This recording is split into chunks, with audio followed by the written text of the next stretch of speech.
Get in there!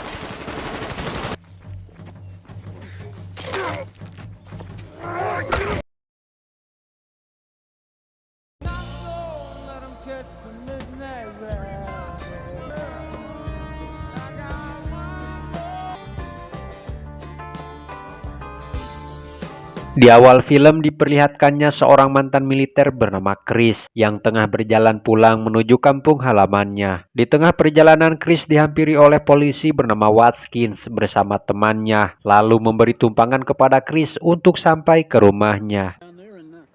Try your luck at the blackjack tables. Nah, I don't think so. Get in the car. Back then. Aaron Harstead, yeah. Tak perlu berjam-jam di perjalanan, akhirnya Chris sampai juga. Di mana si Watkins ini berharap si Chris memilihnya dalam ajang pemilu. Di depan halaman rumah, Chris langsung disambut gembira oleh lanceknya bernama Kak Ross, yang sekarang menjalani profesinya sebagai polwan. Little brother, you come over here and give me a hug. You're not kidding. No. No.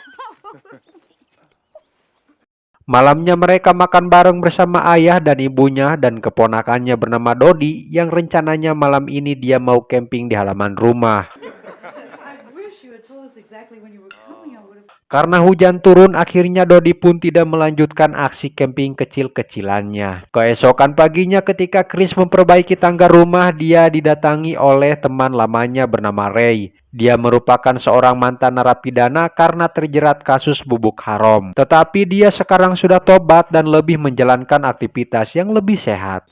As in kickoffs in 20 minutes. Mereka pun menemui kawan-kawan lamanya. Mereka bermain bola dengan musuh lamanya yaitu si Jay, dan pertandingan pun dimulai. Mereka pun merancang strategi untuk mengalahkan lawan mereka. JCS berniat curang dengan mencelakai Chris dan si Ray. Got it. Got it. On the first shot. Ready? Break!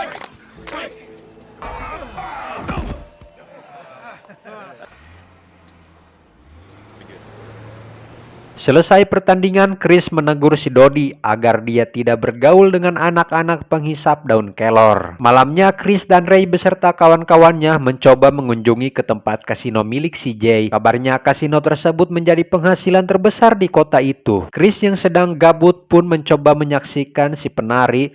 Ternyata si penari seksi tersebut adalah teman lamanya yaitu si Denny. Kemudian Chris mendekati ke tempat judi permainan dadu. Chris melihat kecurangan yang dilakukan oleh panitia sehingga dia menahan temannya untuk tidak melanjutkan permainan. Untuk meyakinkan, akhirnya Chris memberikan taruhan yang lebih besar. Karena si panitia tidak terima, kemudian memanggil keamanan di sana sehingga perkelahian pun terjadi. Well, I would, but it wasn't a legitimate bet. You're not...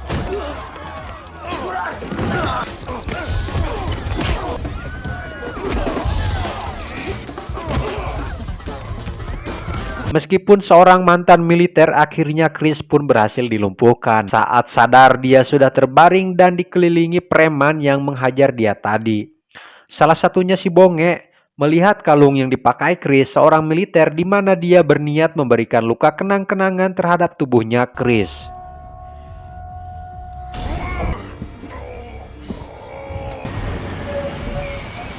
Setelah itu dia dibuang ke tengah jalan sampai ada orang yang menemukannya lalu membawanya ke rumah sakit. Menurut dokter, luka yang sangat serius seperti itu kalau orang biasa tidak akan selamat. I'll do my best, Mr. Vaughn. I really... Bermodalkan bunga, Ray menjenguk Chris di rumah sakit. Lalu mengatakan kalau kampung mereka tidak adem ayem seperti dulu. Karena Chris sudah bisa dibawa pulang, akhirnya dia beristirahat. Dan selama istirahatnya itulah dia ditemani oleh si Ray.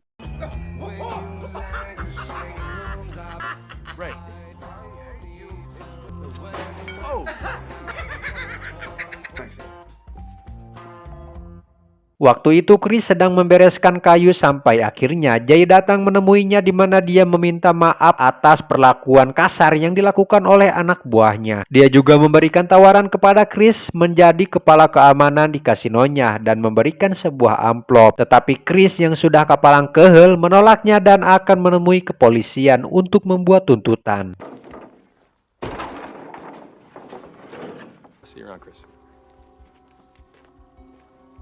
Singkat cerita, Chris tiba di kantor polisi untuk mengajukan tuntutan, di mana ternyata Watkins mengatakan bahwa mereka sudah menutup kasus itu. Dia memberitahu Chris bahwa kasino CJ menjadi sumber pendapatan terbesar bagi kota mereka, dan itu alasan mereka untuk tidak melanjutkan investigasi. Basically. We'll see. Walau begitu, Chris akan tetap memperjuangkan keadilannya. Chris mendapati Dodi yang terbaring akibat barang haram. Dari salah satu temannya memberitahu bahwa mereka mendapatkan barang haram tersebut dari kasinonya CJ. No, it won't do any good. What are you doing? Chris! Chris! Kesal dan marah, Chris mendatangi kasino itu sendirian. Bermodalkan balok kayu yang ia bawa di mobilnya, menghajar preman yang ada di sana dengan sendirian. Wadidaw, men, brutal Chris, cok. Jay.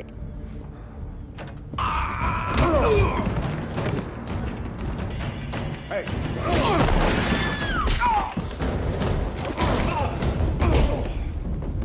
Selesai menghajar mereka, dia ditangkap Watkins lalu melakukan persidangan.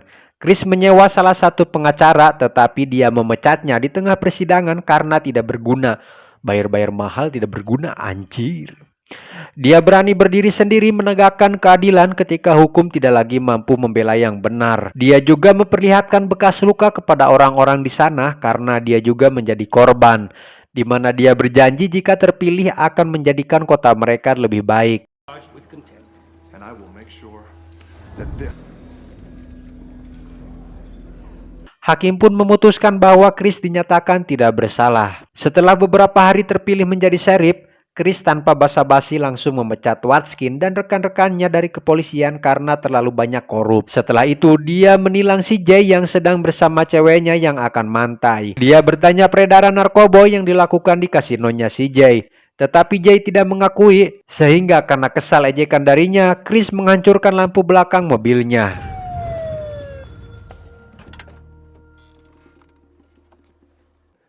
Not really gonna ever make it as a cop. Is that right?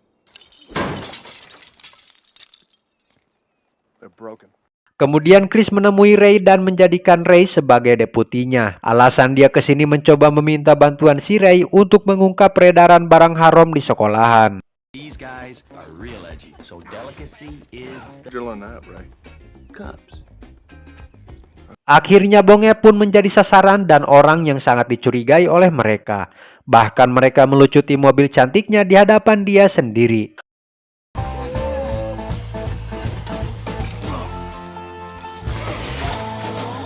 Tetapi mereka tidak menemukan apapun di mobilnya. Beberapa saat kemudian Chris meminta Ray agar menjaga rumah orang tuanya ditakutkan mendapatkan ancaman. Tak lama Danny mengunjungi Chris seperti lelaki yang kesepian pada umumnya. Mereka pun menikmati malam itu dengan cipokan. Ketika pagi, Chris tetap mengawasi si Bonge. Bahkan Jay yang tidak tinggal diam pun menyuruh anak buahnya untuk menghabisi Chris.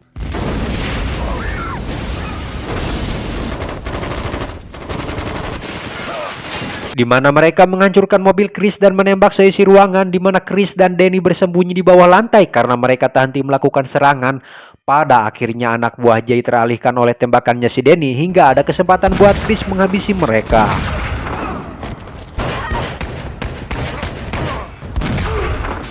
Di rumah orang tua Chris juga tengah mendapatkan serangan oleh para gangster. Ray yang berjaga di sana melawan mereka walau meski banyak mendapat kesulitan saat berjibaku.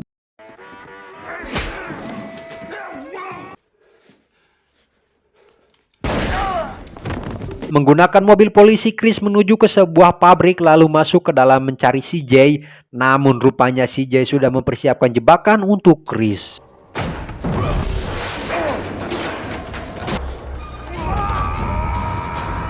Mereka berdua pun terjun ke bawah di mana Chris berhasil dijatuhkan ke bawah namun masih selamat. Duel pun masih dilanjutkan di mana Chris lari ke dalam hutan dengan kakinya yang masih kesakitan.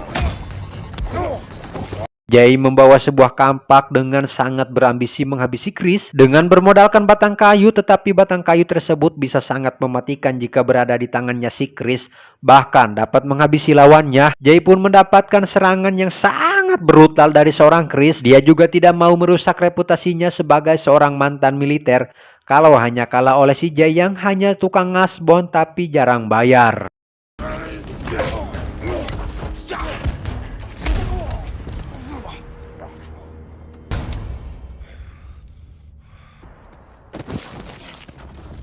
You're under arrest. Tamat.